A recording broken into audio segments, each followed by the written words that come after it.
আপনি কি কখনো আয়নার সামনে দাঁড়িয়ে ৩ বার ব্লাডি মেরি উচ্চারণ করেছেন? আমেরিকার তরুণ সমাজের একটা বেশ বড় অংশের কাছে এটি একটি ব্ল্যাক ম্যাজিক গেম, যার নাম সামনিং অফ ব্লাডি মেরি। তাদের বিশ্বাস অনুযায়ী অন্ধকার ঘরে মোমবাতির আলোয় আয়নার সামনে দাঁড়িয়ে ৩ বার ব্লাডি মেরি উচ্চারণ করলে নাকি সেই আয়নাতে ভেসে উঠবে বিকৃত এক নারীর মুখ। অনেক ক্ষেত্রে সে নিজে থেকেই চলে যাবে, তবে কিছু ক্ষেত্রে নাকি ঘটবে ঠিক উল্টোটা। এক্ষেত্রে নাকি সে প্রচণ্ড ক্ষতি করে বসে তাকে ডেকে আনা মানুষটি।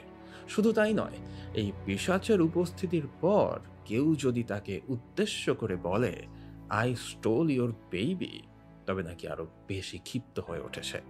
এমনই নাকি এত কেস রয়েছে যেখানে ব্লাডি মেরি গেমে অংশগ্রহণকারীকে পাওয়া গেছে মৃত অবস্থায়। আবার অনেককে নাকি আর কখনো খুঁজেই পাওয়া যায়নি। কিন্তু কে এই ব্লাডি মেরি? কেনই বা সে পরিণত হলো হিংস্র এক পিশাচে? কে বা তার ইতিহাস?